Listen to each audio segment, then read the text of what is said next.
بسم اللہ الرحمن الرحیم۔ غامدی صاحب کے ساتھ سوال و جواب کی نشست میں خوش آمدید آغاز کرتے ہیں۔ علی صاحب سوال کیجیے گا۔ کیا کوئی تردد ہے مائک انمیوٹ کرنے میں کسی کو؟ ابو ذر صاحب یا کوئی بھی شخص مائک انمیوٹ کر کے ذرا کچھ بولے، آواز آ رہی ہے ہمیں؟ السلام علیکم غامدی صاحب۔ وعلیکم السلام۔ غامدی صاحب، میرا سوال تھا کہ اگر آپ کو اسلام کی صرف ایک ایسی بنیادی بات بتانی ہو، یہ سمجھنا سب سے زیادہ غلط سمجھ لینے سے اس کا پورا دینی تصور متاثر ہو سکتا ہے، تو وہ بات کیا ہوگی؟ شکریہ۔ ہم کسی چیز کی بھی کوئی بنیادی بات جب تلاش کریں گے تو اس کا مقصد ہی ہو سکتا ہے۔ قرآن مجید نے بتایا ہے کہ اللہ کے دین کا مقصد تزکیہ ہے، یعنی یہ بات کہ لوگ پاکیزگی اختیار کریں، اور بتا دیا گیا ہے کہ یہ تنہا پاکیزگی ہے جو فیصلے کی بنیاد بن جائے گی۔ قیامت میں اللہ تعالیٰ اپنے فردوس کے لیے جن بندوں کا انتخاب کریں گے وہ اسی پاکیزگی کی بنیاد پر کریں گے۔ چنانچہ اس کو اس طرح بیان کیا ہے کہ قد افلح من تزکیٰ، وہ فلاح پا گیا جس نے تزکیہ کر لیا، جس نے اپنے آپ کو پاکیزہ بنا لیا۔ تو اس لیے اسلام پاکیزگی ہے، وہ پاکیزگی کی دعوت ہے، یہی اس کا خلاصہ ہے۔ البتہ اگر اس کو حقیقت کے لحاظ سے بیان کرنا ہو تو پھر اللہ تعالیٰ نے ایک دوسری تعبیر خود ہی بیان کر دی ہے، وہ عبادت ہے، بندگی، یعنی اس بات کا شعور کہ میں بندہ ہوں اور مجھے بندے کی حیثیت سے رہنا ہے۔ تو یہی دو الفاظ ہیں، ایک مقصد کے لحاظ سے اگر اسلام کو دیکھا جائے، اور دوسرا حقیقت کے لحاظ سے جو اس کا پورا تعارف بن جاتے ہیں۔ جی واضح ہے، آگے بڑھاتے ہیں۔ عثمان مقصود صاحب سوال کیجیے۔ جی السلام علیکم۔ جی ہم سب، ایک میرے بیٹے نے ایک معصومانہ سوال کیا تھا، وہ پوچھنا تھا کہ اس سے پوچھا کہ اگر ہم امتحانات کی تیاری کرتے ہیں تو اس میں دعائیں بھی کرتے ہیں، تو ہم پرچہ دے آتے ہیں اس کے بعد بھی ہمیں دعائیں جاری رکھنی چاہیے یا پھر بند کر دینی چاہیے؟ اس سے پوچھنے کا مقصد یہ ہے کہ کیا ہمیں ایکسپیکٹ کرنا چاہیے کہ اللہ تعالیٰ کی طرف سے غیبی نظام چلے گا اور ہمارے نمبر بدل جائیں گے اس سے، یا پھر یہ کہ جو ہے وہ ایسا معاملہ دعاؤں سے نہیں ہوتا ہے، نہیں ہونا چاہیے؟ یعنی پرچہ اگر اچھا نہ ہوا ہو تو بندہ جاری رکھے، ورنہ بند کر دعا ہر وقت کرتے رہنا چاہیے۔ دعا اللہ سے درخواست بھی ہے اور اللہ کی عبادت بھی ہے، یعنی دعا بڑی قیمتی دولت ہے جو انسان کو بندے کی حیثیت سے عطا ہوئی ہے۔ تو بچے کو یہ کہیے کہ مانگتے رہو، اللہ کے لیے سب کچھ آسان ہے۔ وہ چیزیں جو ہمارے لیے تصور کرنا بھی مشکل ہے، وہ اگر چاہے تو وہ بھی کر سکتا ہے، اس لیے دعا کرتے رہنا چاہیے۔ لیکن دنیا کے نتائج کے بارے میں اتنی بات ضرور ملحوظ رکھنی چاہیے کہ اس میں اللہ کے کچھ قوانین ہے یا اس کے کچھ سنن ہے، وہ اس کی خلاف ورزی نہیں کرتا۔ بچے کے لیے اس بات کو سمجھنا ذرا مشکل ہوگا، جیسے جیسے اس کا شعور پختہ ہو تو یہ بات بھی بتانی چاہیے۔ اس وقت اتنا کافی ہے کہہ دینا کہ دعا عبادت ہے، اور عبادت زندگی کے آخری مرحلے تک کرتے رہنا چاہیے۔ جی واضح ہے۔ یاور جاوید صاحب، یاور صاحب آپ سوال رکھیں۔ علیکم۔ السلام۔ جی میرا سوال یہ تھا کہ میں نبوت کے دلائل سے بالکل بخوبی واقف ہوں، لیکن میرا ایک فلسفیانہ سوال تھا کہ اگرچہ اس سے ثابت ہو جاتا ہے کہ ایک انسان اس کو وضع نہیں کر سکتا، لیکن اس کی کیا گارنٹی ہے کہ وہ جس نے وضع کیا ہے وہ خدا ہی ہے؟ وہ ایلین کیوں نہیں ہو سکتے؟ وہ ایسی کوئی چیز کیوں نہیں ہو سکتی جو جھوٹ بولتی ہو؟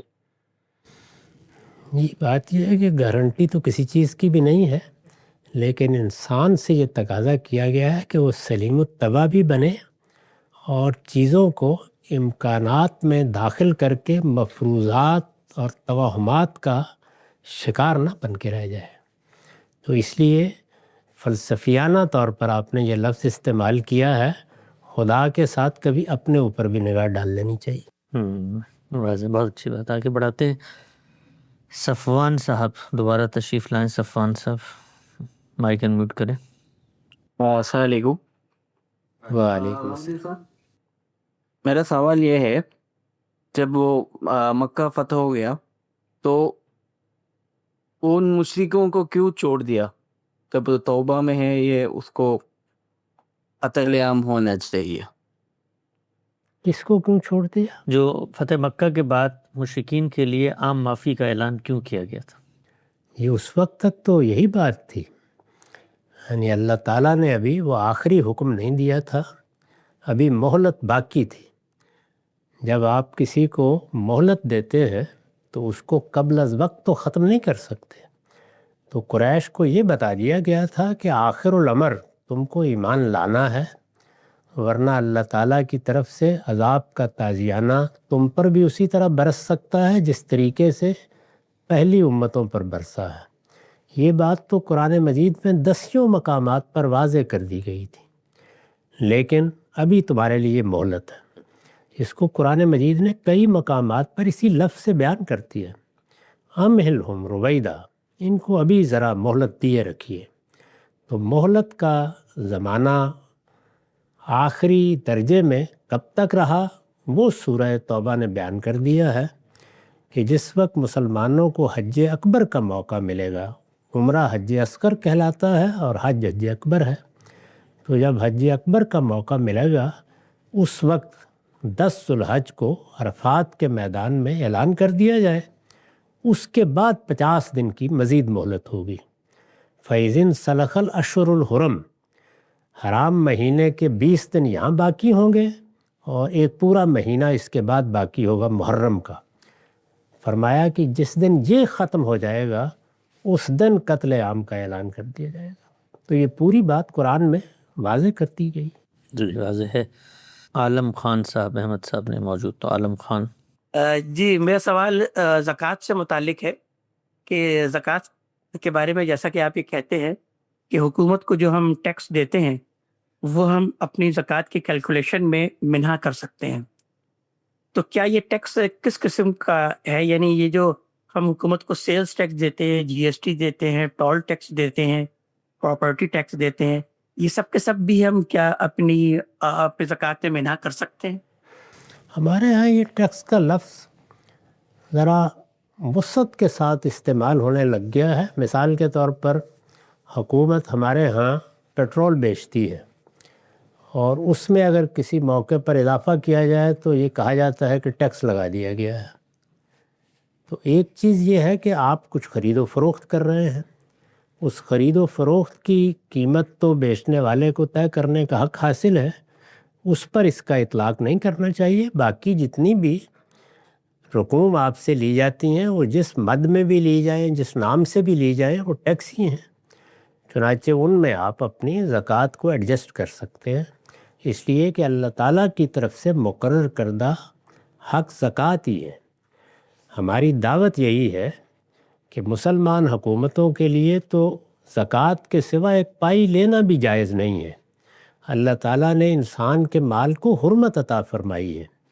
یہ بات کہ ریاست آپ کا کمایا ہوا مال بالجبر آپ سے لے، اس کے لیے بجائے خود جواز چاہیے. تو اللہ تعالیٰ نے خود اس کی مقدار مقرر کر دی ہے، چنانچہ وہی اس کا حق ہے. وہ اس کو کسی اور نام سے لے لیں تو ادا ہو گیا، آپ کی ذمہ داری پوری ہو گئی. تو اس استدلال کو سامنے رکھیے اور اس کے بعد پوری احتیاط کے ساتھ اپنی زکوٰۃ کا حساب کیجیے، کیونکہ زکوٰۃ کے حساب کا قاعدہ الگ ہے اور ٹیکس کے لیے بالکل الگ قاعدے ہو سکتے ہیں. پھر دیکھیے کہ کیا رقم بنی ہے، اس میں آپ اپنی زکوٰۃ ایڈجسٹ کر. جی واضح ہے. ثاقب خان صاحب آئیے سوال کرنا. ثاقب خان. السلام علیکم استاد محترم. وعلیکم السلام. رسول اللہ صلی اللہ علیہ وسلم کا ارشاد ہے کہ جو نسبت موسیٰ کو ہارون سے ہے وہی نسبت علی کو مجھ سے ہے. تو کہا یہ جاتا ہے کہ جو صفات قرآن میں ہارون کی ثابت ہیں وہ ساری صفات ثابت ہو جائیں گی حضرت علی کے لیے. ان صفات میں نبوت، خلافت اور وحی شامل ہے. تو یہ کہا جاتا ہے کہ جتنے مرتبے میں بلند حضرت موسیٰ سے نبی ہیں اسی طرح ہارون سے اتنے ہی بلند حضرت علی ہیں، اور اس نسبت سے رسالت مآب تمام انبیاء سے افضل اور حضرت علی نبی کے علاوہ تمام انبیاء سے افضل ہیں۔ تو استدلال کا یہ اسلوب اور کسی غیر نبی کو یوں قرآن سے استدلال کر کے انبیاء سے افضل قرار دینا، کیا قرآن بھی موسیٰ اور ہارون کی نسبت کو اسی ضمن میں بیان کرتا ہے؟ جب کوئی بات روایات میں آتی ہے تو اس میں جملہ نہیں اٹھایا جاتا، سب سے پہلے یہ متعین کیا جاتا ہے کہ جملہ اگر بولا گیا ہے تو کس موقع پر بولا گیا ہے۔ جہاں تک میرا علم ہے، رسول اللہ صلی اللہ علیہ وسلم کی طرف اس بات کی نسبت تبوک کے موقع پر کی گئی ہے۔ یعنی میں اس وقت اس پہ تبصرہ نہیں کرتا کہ اس نسبت کا متحقق ہونا کہاں تک ثابت ہے، لیکن بہرحال جو کچھ بیان کیا گیا ہے وہ ایک موقع کی بات ہے۔ اس میں رسول اللہ نے فرمایا تھا کہ سیدنا علی گھر در کے معاملات کو دیکھنے کے لیے پیچھے رہیں گے، وہ اس سفر میں نہیں جائیں گے۔ ان کو اس کا کچھ صدمہ تھا کہ ایک بڑا موقع ہے، جہاد کا موقع ہے اور سب لوگ جا رہے ہیں، اللہ تعالیٰ نے اس موقع کی بڑی اہمیت قرآن میں بیان کی ہے، تو آخر میں کیوں پیچھے رہ جاؤں؟ اور پیچھے رہ جانا یہ اس لحاظ سے بھی آدمی کے لیے تردد کا باعث بنتا تھا کہ عورتیں پیچھے رہ جاتی تھیں۔ یہی غالباً تعبیر بھی انہوں نے اختیار کی، کیا میں عورتوں کی طرح پیچھے بیٹھا رہوں گا جہاد کے موقع پر؟ تو آپ نے فرمایا کہ بھئی موسیٰ بھی اپنے بھائی ہارون کو معاملات دیکھنے کے لیے پیچھے ہی چھوڑ کر گئے تھے، تو تمہارا معاملہ بھی میرے ساتھ ایسا ہی ہے۔ تو یہ بات ہے، اس کا کیا تعلق ہے ان سارے استنباطات سے جو آپ نے بیان فرما دیے؟ اس طرح کی چیزیں کبھی اس کے موقع سے ہٹا کر اگر زیر بحث لائی جائیں تو آدمی کو تھوڑی دیر کے لیے رک کر اپنے رب سے پناہ مانگ لینی چاہیے۔ جی آگے بڑھاتے ہیں۔ احسن الہی صاحب، احسن صاحب سوال کیجیے۔ السلام علیکم۔ وعلیکم السلام۔ ہم سب ایک چھوٹے سے مسئلے پہ آپ کی رہنمائی چاہیے تھی کہ جب میں کبھی کسی کے ساتھ استدعا کے ساتھ گفتگو کرتا ہوں تو اکثر دوست مائنڈ کر جاتے ہیں، غصہ کر جاتے ہیں، تو پھر کبھی کبھی ضمیر جو ان سے ہے وہ مطمئن نہیں ہوتا کہ شاید میں نے کوئی سخت الفاظ استعمال کر لیے ہیں، اور اس وجہ سے تھوڑی پریشانی رہتی ہے۔ اس کی طرف رہنمائی فرمائیے کہ کیا رویہ اختیار کرنا چاہیے مجھے۔ جو رویہ آپ نے اختیار کیا وہی صحیح ہے، یعنی اگر کسی نے ہماری بات کا برا مانا ہے تو ہمیشہ اپنے اوپر ہی نگاہ ڈال کے دیکھنا چاہیے کہ میں نے بات غلط طریقے سے تو نہیں کر دی، میرے لب و لہجے میں کوئی خرابی تو نہیں تھی، میں نے دوسرے کی تحقیر میں کوئی جملہ تو نہیں کہہ دیا، ایسا انداز تو اختیار نہیں کیا جس میں دوسرا ہدف استہزاء بن گیا ہو، یا اس نے یہ محسوس کیا ہو کہ میری بات کو وزن نہیں دیا جا رہا۔ تو ہمیشہ محاسبہ اپنا ہی کرنا چاہیے، لیکن وہم میں نہیں پڑ جانا چاہیے۔ ہمیں جو تعلیم دی گئی ہے وہ یہی ہے کہ غیر جانبداری سے اپنا جائزہ ضرور لو، اپنا محاسبہ بھی کرو، اپنی اصلاح کے لیے بھی آگے بڑھتے رہو، لیکن کسی وہم میں پڑھ کر آپ دعوت کا کام چھوڑ دیں، بات کرنا بند کر دیں، نہیں، آپ آگے بڑھتے رہیے۔ اللہ تعالیٰ اسی طرح سے انسان کو غلطیوں سے پاک کرتا ہے۔ صحابہ کرام نے بھی مختلف موقعوں پر بعض رویے اختیار کیے جن پر ان کو توجہ دلائی گئی۔ بات چیت سے متعلق بھی رسالت مآب نے تنبیہ کی ہے۔ ایک دوسرے کے بارے میں بعض کلمات بھی مختلف موقعوں پر لوگوں کی زبان سے نکلے ہیں، یہ سب چیزیں انسانی سطح پر ہو جاتی ہیں، تو اس میں اپنا احتساب ضرور کریں، اپنی اصلاح کے لیے آگے بڑھتے رہیں، لیکن کسی وہم میں مبتلا ہو کر اپنے آپ کو مریض نہ بنا لیں۔ جی بالکل واضح ہے۔ آگے بڑھاتے ہیں۔ فیضان خان صاحب، فیضان صاحب سوال کیجیے گا۔ السلام علیکم محمد صاحب۔ وعلیکم السلام۔ محمد صاحب، میرا سوال نماز کو لے کے جو ہماری جماعت سے پڑھائی جاتی ہیں اس میں آپ کے جو اصول ہے اس کے حساب سے رفع دین یا دوسری چیزیں وہ اختیاری عمل ہے۔ اب اگر میں حنفی مسجد میں نماز پڑھ رہا ہوں جو کہ عموماً انڈیا میں ہے، تو کیا میں انہی کے حساب سے نماز کروں؟ اور جب میں مکہ میں جا رہا ہوں کہ وہاں پہ کسی امام کے پیچھے نماز پڑھ رہا ہوں، تو جس طرح امام صاحب نماز پڑھا رہے ہیں اسی کو میں فالو کروں، کیا وہ بہتر ہے، یا جو نماز میں عموماً پڑھتا رہتا ہوں زندگی بھر اسی کو فالو کنٹینیو کرتے رہیں؟ نہیں، اس میں یہ کوئی لازم نہیں ہے کہ آپ اختیاری امور میں امام کی پیروی کریں۔ جب وہ امور ہی اختیاری ہیں تو تو اس کا مطلب یہ ہے کہ رسول اللہ نے بھی اپنے پیچھے نماز پڑھنے والوں کو اجازت دے دی. اس اجازت سے اگر اس وقت لوگ فائدہ اٹھا سکتے تھے تو آپ بھی فائدہ اٹھا سکتے ہیں. تو یہ آپ کے لیے موضوع جو صورت ہو وہ اختیار کر لیجیے. یعنی اگر آپ سمجھتے ہیں کہ میں ایسی جگہ نماز پڑھ رہا ہوں جہاں سب لوگ رفع یدین کر رہے ہیں تو ضرور کر لیجیے. میں نے تو وضاحت کے ساتھ بتا دیا ہے کہ اللہ اکبر کے موقع پر، یعنی جو خفض و رفع میں اللہ اکبر ہم کہتے ہیں، یا عید کے موقع پر زائد تکبیریں کہتے ہیں، یا اسی طرح جنازے میں، ان سب کے بارے میں یہی بات بالکل واضح ہو جاتی ہے کہ اس میں رفع یدین کرنا ہے یا نہیں کرنا یہ اختیاری ہے. یعنی آپ چاہیں تو رفع یدین کریں، چاہیں تو نہ کریں. تو جو چیز اختیاری ہے وہ بس اختیاری ہی ہے، اس کو ایسے ہی رکھیے. باقی جو فیصلہ آپ نے کرنا وہ حالات کے لحاظ سے ہے. یعنی ایک جگہ اگر سارے کے سارے لوگ رفع یدین کر رہے ہیں، آپ کسی ایسی مسجد میں گئے ہیں یا کسی ایسے امام کے پیچھے نماز پڑھ رہے ہیں، تو کوئی ضروری نہیں کہ آپ اپنی اجنبیت کو قائم رکھیں، شوق سے رفع یدین کر لیجیے. اور اگر یہ معلوم ہوتا ہے کہ ایسی فضا ہے کہ جہاں کرنے والے بھی ہیں نہ کرنے والے بھی ہیں، تو آپ جو طریقہ چاہیں اختیار کر لیں. جی آگے بڑھاتے ہیں. منصور احمد صاحب سوال کیجیے گا. منصور صاحب. السلام علیکم عامر صاحب. وعلیکم السلام. استاذ، پچھلے سال پاکستان کے ساتھ سعودی عربیہ نے ڈیفینس ایگریمنٹ کیا تھا اور اس پہ آپ نے مسرت کا اظہار کیا تھا. تو اس کو ایکسٹینڈ کرتے ہوئے اس حال ہی میں جو ہے پاکستان، ترکیہ اور سعودی عربیہ، یعنی ترکیہ نے اس کو جوائن کر کے اس پیکٹ کو ایکسٹینڈ کر دیا ہے.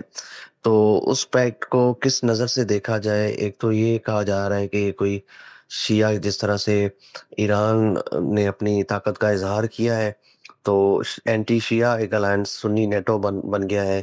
یا پھر دوسرا تاثر یہ کیا جا رہا ہے کہ امریکہ یہاں سے اب ہار کے نکل رہا ہے، تو اس کی جگہ لینے کے لیے مڈل ایسٹ میں ان تین طاقتوں نے اپنی جگہ بنائی ہے. تو اس کو آپ کیا دیکھتے ہیں کہ یہ ایگریمنٹ کس کانٹیکسٹ میں ہوا ہے؟ یہ سب چیزیں تو وقت کے ساتھ نمایاں ہوتی چلی جائیں گی. اس میں کئی امکانات ہو سکتے ہیں اور عقلی امکانات پر غور و خوض کرتے رہنا چاہیے. اس میں آگے بڑھ کر اپنے مفروضات کو اصرار کے ساتھ پیش کرنے کی کوئی وجہ نہیں ہے. چند چیزیں بالکل واضح ہیں. یعنی اگر کوئی مدافعت کے لیے باہمی معاہدہ ہوتا ہے، اس میں 2 لوگ شامل ہوتے ہیں، 4 شامل ہوتے ہیں، تو اس میں اعتراض کی کیا بات ہے؟ اور اگر خاص طور پر وہ حرمین کی حفاظت کے لیے ہے تو اس پر مسرت کا اظہار بھی کرنا چاہیے. وہ ہم سب مسلمانوں کی ذمہ داری ہے. حرمین کا معاملہ تو صرف سعودی عرب پر اللہ تعالیٰ نے نہیں چھوڑا، بلکہ بتا دیا ہے کہ سوال لاکف فیہ والباد، اس کے بارے میں سب کے حقوق برابر ہیں، سب کی ذمہ داریاں بھی یکساں ہیں. اس وجہ سے میں نے بھی اس پر مسرت کا اظہار کیا. باقی رہ گئی یہ بات کہ اس وقت سیاسی طور پر کیا صورتحال ہے، تو وہ بالکل واضح ہے. مشرق وسطیٰ میں یا شرق اوسط کہہ لیجئے، وہاں 2 قوتیں ایسی ہیں جو توسیع پسند ہیں. ایک اسرائیل سے متعلق اب کوئی استدلال کی ضرورت نہیں ہے. اس کے لیے جو علاقہ متعین کیا گیا تھا، وہ اگرچہ سرحدیں تو متعین نہیں تھیں لیکن علاقہ بہرحال متعین تھا. وہ اگر انہی سرحدوں میں رہ کر اپنی مدافعت کرتا تو پھر بحث کی نوعیت اور ہوتی. اس نے اپنے توسیع پسندانہ عزائم کا عملاً اظہار کر دیا ہے. اس وقت آپ دیکھ لیجئے کہ لبنان میں وہ کتنا آگے جا چکا ہے، شام میں کتنا آگے جا چکا ہے، اور وہ علاقے جہاں فلسطینی آباد تھے اور بظاہر یہ خیال ہوتا تھا کہ وہاں کوئی دوسری ریاست فلسطینیوں کی بن جائے گی، اس کے بھی اس نے امکانات ختم کر دیے ہیں. تو اس کا توسیع پسندانہ رجحان بالکل واضح ہے. اس کے شواہد ہر شخص دیکھ سکتا ہے. یہی صورتحال ایران کی ہے. اس نے جس طریقے سے اپنی پراکسیز بنائی ہیں اس سے ہر شخص واقف ہے. یمن میں کیا ہوا ہے، شام میں کیا ہوتا رہا ہے، لبنان میں اس وقت تک کیا ہو رہا ہے. تو یہ صورتحال ہے. جب خطرہ بالکل متعین ہو جائے تو اس میں لوگ اپنی حفاظت کا بندوبست کرتے ہیں. فرد بھی کرتا ہے، قومیں بھی کرتی ہیں، ریاستیں بھی کرتی ہیں. تو اس میں کیا چیز ہے کہ جس پر اعتراض کیا جا سکتا ہے؟ البتہ اگر کسی موقع پر آگے بڑھ کر کوئی دوسری ریاست یا دوسری حکومت بھی توسیع پسندانہ عزائم کا اظہار کر دیتی ہے تو اس پر گفتگو کی جا سکتی ہے۔ اس وجہ سے جو صورتحال درپیش ہے اس میں تو اتحاد بھی بنیں گے، اسلحے کی دوڑ بھی شامل ہوگی، اور مختلف ملکوں کے مابین معاہدات بھی ہوں گے۔ اس سے پہلے اگر امریکہ کے لیے یہ سہولت فراہم کی گئی تھی کہ وہ وہاں اڈے بنا لے تو وہ بھی ظاہر ہے اسی وجہ سے کی گئی تھی۔ یہ صورتحال ایک واقعی صورتحال ہے، اس میں جس طرح باقی قوموں کو حق حاصل ہوتا ہے کہ وہ اپنے اقدامات کریں، یورپ کی قوموں نے نیٹو کا اتحاد بنایا ہوا ہے، تو اگر مسلمانوں کی مختلف قومیں بھی اس طرح کا کوئی اقدام کرتی ہیں اور اس میں کوئی جارحیت یا توسیع پسندی کے عزائم نہیں ہیں تو اس پر تنقید کی بھی کوئی وجہ نہیں۔ جی واضح ہے۔ فہد ملک صاحب، فہد ملک سوال کیجیے گا۔ السلام علیکم وعلیکم السلام۔ وعلیکم السلام۔ رام صاحب، میرا سوال یہ ہے کہ اللہ تعالیٰ نے جو انبیاء اور رسول بھیجے ہیں لوگوں کی رہنمائی کے لیے، تو یہ جتنے بھی انبیاء اور رسول بھیجے گئے ہیں وہ ایک ایج آف فیتھ میں بھیجے گا۔ اس ٹائم پہ لوگوں کی تعداد بھی بہت کم تھی، اور جو اس طرح کا اہتمام میں کچھ دوسرا لوگوں کو اس طرح کے بڑے فلوسافیکل کوشچنز نہیں تھے اس ٹائم پہ۔ لیکن جیسے آج ایج آف ریزن ہے، علم بہت زیادہ ایڈوانس ہو گیا ہے، لوگوں کے سوالات بہت زیادہ ہیں، تو تعداد بہت زیادہ ہے، تو اہتمام میں مجھے یہ کیا ہونے کی وجہ ہو سکتی ہے کہ آج کے دور میں وہ انبیاء اور رسول نہیں بھیجے گا؟ اس کو قرآن مجید نے واضح کر دیا ہے، یعنی انبیاء اور رسول اسی وقت تک بھیجے گئے جب تک ان کا اتمام حجت اور ان کی پیش کردہ ہدایت پوری دنیا تک پہنچانا ممکن نہیں تھا۔ اللہ تعالیٰ نے ان چیزوں کا لحاظ نہیں کیا جو آپ بیان فرما رہے ہیں۔ انسان کو علم و عقل کے امتحان میں ڈالا گیا ہے، وہ امتحان جاری ہے۔ اللہ تعالیٰ کی عنایت ہے کہ اس نے انسان کو صرف فطرت کی رہنمائی پر نہیں چھوڑا بلکہ اپنی ہدایت پیغمبروں کے ذریعے سے پہنچا دی۔ ایک زمانے تک تو وہ ایک ایک قوم کو پہنچائی گئی، اس کو قرآن نے بیان کر دیا ہے۔ پھر یہ بندوبست کر دیا کہ 2 قوموں کو 2 علاقے دے دیے، اور انہوں نے صدیوں تک وہاں اپنے وجود سے شہادت دی۔ پھر آخر میں رسالت مآب صلی اللہ علیہ وسلم کی بعثت ہو گئی، اور قرآن مجید ایک ایسی کتاب کے طور پر دے دیا گیا جو اپنی زبان کے ساتھ اپنے ہی الفاظ میں بالکل واضح طریقے پر اس دعوت کو بیان کر دیتا ہے۔ وہ ہمارے پاس موجود ہے، اور اس کے انسانوں تک محفوظ حالت میں پہنچنے کے اسباب پیدا ہو گئے۔ یہ تمام باتیں جب میسر ہو گئی تو میرے خیال میں تو ایک دن کے لیے بھی پھر نبوت کا سلسلہ جاری نہیں رہنا چاہیے تھا، اس لیے کہ نبوت بہت بڑا امتحان ہوتا ہے، یہ آسان نہیں ہوتا۔ آپ خود سوچئے کہ جس وقت ایک نیا پیغمبر آتا ہے تو کیا صورتحال پیدا ہو جاتی ہے۔ اچھے خاصے لوگ جو بیچارے کچھ نیکی کر کے جنت میں جانے کی راہ تلاش کر سکتے ہیں، ان کے لیے بھی ایک بڑا فیصلہ کرنے کا موقع پیدا ہو جاتا ہے، اس میں ناکامی کے نتیجے میں ہمیشہ کی جہنم۔ تو اس لیے اللہ سے اس کی پناہ مانگنی چاہیے کہ وہ ایسے امتحان میں دوبارہ دنیا کو دوچار کرے۔ ہدایت موجود ہے، حاصل کیجیے۔ اللہ تعالیٰ کو اس سے کیا دلچسپی ہو سکتی ہے کہ آپ کن الجھنوں میں پڑے ہوئے ہیں، ان الجھنوں سے آپ کو خود ہی نکلنا ہے۔ جی واضح ہے۔ رانا حمزہ خالد صاحب سوال کیجیے گا۔ السلام علیکم رام صاحب، اللہ تعالیٰ آپ کو صحت تندرستی دے تاکہ ہم سوالات آپ سے کرتے رہیں۔ میرا آپ سے یعنی فارغ نہیں بیٹھنے دینا۔ کیونکہ پچھلے ہفتے مجھے موقع نہیں ملا تو 2 سوال ہیں۔ پہلا سوال یہ ہے کہ میری 3 سال کی بیٹی ہے، اس کو ہم نے کنڈر گارڈن میں داخل کروایا ہے، تو وہاں پر اس کو اسلامیات پڑھاتے ہیں اور کوشچن اس کو مطلب سمجھاتے ہیں کہ ہم کون ہیں، مسلمان ہیں، ہمیں کس نے بنایا، اللہ تعالیٰ نے، اور اللہ تعالیٰ کون ہے، دنیا کا مالک۔ تو مجھے یہ فیل ہوتا ہے کہ ابھی اس کا ذہن چھوٹا ہے، 3 سال کی عمر میں، تو اس کو یہ کمپلیکس چیزیں نہیں پتہ چل سکتی، تو 7 سال کی عمر تک اس کو ہمیں روکنا چاہیے، پھر اس کو اسلام کی تعلیم دینی چاہیے۔ تو آپ کی اس کے بارے میں کیا رائے ہے؟ اور دوسرا سوال یہ ہے کہ آپ کا جس طرح سے نظریہ ہے کہ اللہ تعالیٰ جب رسول کو دنیا میں بھیجتا ہے تو اس رسول کی جو قوم ہے اس کے بارے میں اللہ تعالیٰ یعنی جب رسول اپنا پیغام پہنچا دیتا ہے تو اللہ تعالیٰ فیصلہ کرتا ہے۔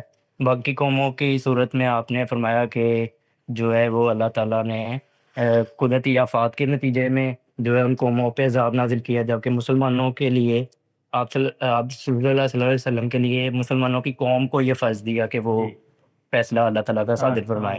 تو اگر یہ قدرتی آفت کے نتیجے میں ہو جائے تو لوگوں کے دلوں میں اس قوم کے لیے یا اس رسول کے ماننے والوں کے لیے نفرت پیدا نہیں ہوتی. لیکن اگر جس طرح مسلمانوں کے سلسلے میں ہوا ہے تو باقی قومیں تو مسلمانوں سے خوف ہی کھائیں گی. تو اسلاموفوبیا آپ کو یہ نہیں لگتا کہ اسلام اپنے ساتھ لے کر پیدا ہوا ہے؟ وہ دوسرا معاملہ ہو جاتا تو اچھا ہو جاتا، اس لیے کہ پھر کوئی بات کرنے والے ہی نہ رہتا. تو اللہ تعالیٰ نے تو اپنی رحمت کا ظہور کیا، یعنی مہلت دی، بار بار مہلت دی، کئی برس تک مہلت دی. آخر میں بھی یہ اعلان کیا کہ 50 دن کی مزید مہلت ہے. پھر جس موقع پر یہ اعلان کیا اس میں دیکھیے مزید کیا کہا ہے، وَإِنْ أَحَدٌ مِّنَ الْمُشْرِكِينَ اسْتَجَارَكَ فَأَجِرْهُ حَتَّى يَسْمَعَ كَلَامَ اللَّهِ. اگر اس موقع پر بھی جب قتل عام کا حکم صادر ہو جائے اور کوئی شخص مشرکین میں سے آگے بڑھ کر یہ کہے کہ میں نے تو ابھی تک اللہ کا کلام سنا ہی نہیں ہے، تو پھر مہلت دے دیجیے. تو مہلت پر مہلت اللہ تعالیٰ نے دی ہے اور بار بار دی ہے. تو اس لیے اس سے اگر لوگوں نے کوئی غلط پیغام لے لیا ہے یا اس کی غلط تعبیر کر لی ہے تو یہ سنت اللہ ہے. اسی امتحان میں ہم ڈالے گئے ہیں. فقہ و تدبر کے ساتھ چیزوں کو سمجھنے کا امتحان اللہ کر رہا ہے. تو لہٰذا اس امتحان میں بہانے نہیں پیش کرنے چاہیے، کامیاب ہونے کی صحیح کرنی چاہیے. بچی کے معاملے میں آپ نے بالکل درست کہا ہے. بچے ایک بڑے عرصے تک صرف مادی حقائق ہی سے چیزوں کو سمجھتے ہیں، ان کے لیے تصورات کی دنیا میں داخل ہونا آسان نہیں ہوتا. تو اس لیے 3 سال کی عمر میں اس طرح کی چیزیں نہیں ہونی چاہیے. ایک وقت ہے جس وقت آپ کو کچھ تعلیم دینی ہے، اس سے پہلے چیزوں کو اس طرح متعارف کرانا چاہیے جو بچے کے لیے نہ کوئی سوال پیدا کرے نہ کوئی تردد پیدا کرے. بچے پہلے ہی ایک ایک چیز کو دیکھ رہے ہوتے ہیں، تو اس میں تو والدین کو بھی کوشش کرنی چاہیے کہ وہ ایسا جواب دیں جو ان کے گرد و پیش کی دنیا سے بہت زیادہ ماورانہ ہو. ہمارے پروردگار نے تو ہم بڑوں کی یہ رعایت کی ہے کہ اس میں متشابہات کا اسلوب اختیار کیا ہے کہ ہمیں جو چیزیں نظر آ رہی ہیں انہی کو سامنے رکھ کر جنت دوزخ بھی سمجھائے جائے. تو انسان کی رعایت کرنی چاہیے. بچوں کو تعلیم دینے کے لیے یہی صحیح طریقہ ہے. اور اس میں یہ جو اسلامیات پڑھانے کا طریقہ اختیار کیا گیا، میں تو اس کو بالکل ناموضوع سمجھتا ہوں. میرے خیال میں موٹی موٹی باتیں والدین بتائیں، اساتذہ بھی بتائیں. تربیت بنیادی چیز ہے، اخلاقی وجود کی تطہیر یہ پہلے مقدم ہونی چاہیے. مذہبی تصورات اس کے بعد جب بلوغ کو پہنچیں گے بچے تو خود بخود سیکھ لیں. جی علی صاحب سوال کیجیے گا، سیکنڈ لاسٹ علی صاحب. جی السلام علیکم غام صاحب. میرا یہ سوال ہے کہ قرآن کی ہدایت ہے اے ایمان والو سیدھی بات کیا کرو، تو اس میں سیدھی بات سے کیا مراد ہے اور عملی زندگی میں اس پر کیسے عمل کیا جائے؟ یصلح لکم اعمالکم، اللہ نے اس پر بڑی بشارت دی ہے. قولوا قولا سدیدا، یعنی کوئی اینچ پینچ پیدا نہ کرو، ایسے جملے نہ بولو کہ دوسرا دھوکے میں پڑ جائے. اس کے ساتھ صاف طریقے کا قول و قرار کرو.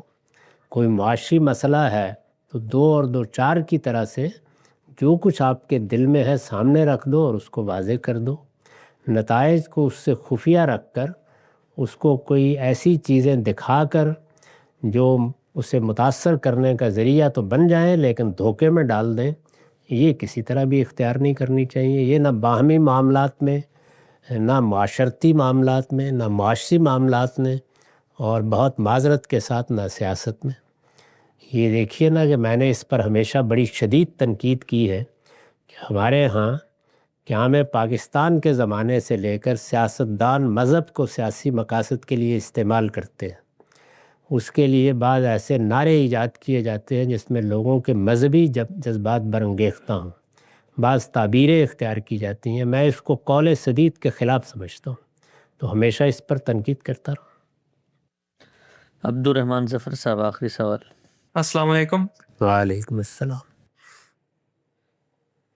جی غامدی صاحب، میرا سوال یہ تھا کہ جو ساجد حمید صاحب ہیں المورد میں، ان کا جو نظریہ ارتقاء ہے اور جو اس متعلق جو آیات ہیں اس کے بارے میں آپ سے تھوڑا مختلف نظریہ ہے. تو وہ اس کو بیان بھی کرتے رہتے ہیں. وہ کہتے ہیں میں لفظوں میں کہتا ہوں جتنا لفظ قرآن مجید نے عربی کے لحاظ سے کہا ہے تو اسی تک میں محدود رہتا ہوں. تو باہر سے تاکہ کوئی نظریہ نہ آئے. تو آپ کا بھی ظاہر یہی اپروچ ہے، لیکن آپ کو آپ کی ان کے شاگرد ہیں، وہ آپ کی شاگرد ہیں، تو ڈسکشن تو ہوئی ہوگی آپس میں. کوئی متعین طریقے سے بتا سکتے ہیں کہ آپ کو ان کا استدلال کہاں پہ کمزور لگتا ہے علمی لحاظ سے؟ میرے خیال میں یہ کوئی اچھا طریقہ نہیں ہے. آپ استدلال بیان کریں، اس پر میں بھی تبصرہ کر سکتا ہوں اور کوئی دوسرا بھی تبصرہ کر سکتا ہے. یہ بڑی خوشائند بات ہے کہ ہمارے حلقے میں اساتذہ ہوں، تلامذہ ہوں، سب اپنی آراء بیان کرتے ہیں اور اپنی آراء کو دلائل کے ساتھ بیان کرتے رہتے ہیں. یہی فضا ہم نے خود پیدا کی ہے. تو اس میں یہ کوئی اچھا معاملہ نہیں ہوگا کہ ایک دوسرے پر تبصرے کرنے شروع کر دیے. بس استدلال بیان کیجیے. اگر ان کا کوئی استدلال ہے یا کسی کا بھی، وہ آپ استدلال جتنا سمجھے ہیں وہ پیش کریں.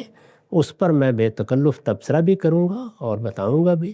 رہی یہ بات کہ آپس میں کیا باتیں ہوتی ہیں، تو ظاہر ہے کہ اس میں تبادلہ خیالات بھی ہوتا رہتا ہے. کچھ لوگوں کا مزاج تبادلہ خیالات نہ کرنے کا بھی ہوتا ہے.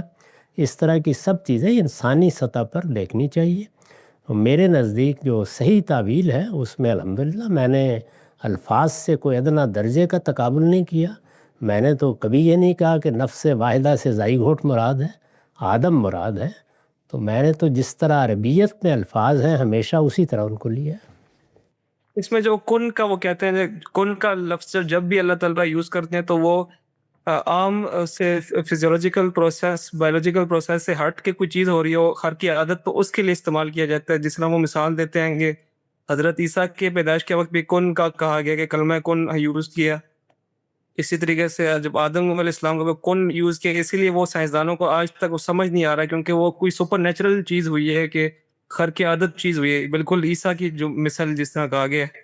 تو اس کے متعلق بتائیں کہ واقعی میں کن ہر وقت جب استعمال کیا جائے، ہر دفعہ وہ خرق عادت کے لیے ہی استعمال ہوتا ہے؟ دیکھیے قرآن مجید میں جو اصولی بات کہی گئی ہے بس وہیں تک رہنا چاہیے. اور وہ یہ ہے کہ اللہ تعالیٰ جب کوئی کام کرنا چاہتے ہیں تو ان کو پہلے سے کسی سبب کی ضرورت نہیں ہوتی. وہ کہہ دیتے ہیں کہ یہ معاملہ اس طرح ہو جائے. اس کو چشم زدن میں ہونے کے لیے کہہ دیتے ہیں تو چشم زدن میں ہو جاتا ہے، اور اس کے لیے کوئی لمبا پروسیس مقرر کر دیتے ہیں تو اس میں ہوتا رہتا ہے. یہ بات بیان کی گئی ہے. تو ظاہر ہے کہ اس کی جب ضرورت پڑے گی کلمہ کن صادر ہو جائے گا. یعنی اللہ تعالیٰ نے ایک چیز کے بارے میں طے کر دیا کہ یہ فلاں طریقے سے اب ہوتی رہے گی، تو کلمہ کن کو دوبارہ صادر کرنے کی ضرورت نہیں ہے. لیکن اگر کسی جگہ کوئی نیا اقدام کیا جائے گا، کوئی نئی چیز ہوگی، کوئی نیا پہلو ہوگا جو پہلے سے اس طریقے سے نہیں ہے، تو وہاں ظاہر ہے کہ اللہ ہی کا ارادہ کار فرما ہوگا. اتنی بات بیان کی گئی ہے. اس سے مختلف کوئی بات کم سے کم میں نے قرآن میں نہیں دیکھی. جی بہت شکریہ. وقت ختم ہوتا ہے، دوبارہ حاضر خدمت.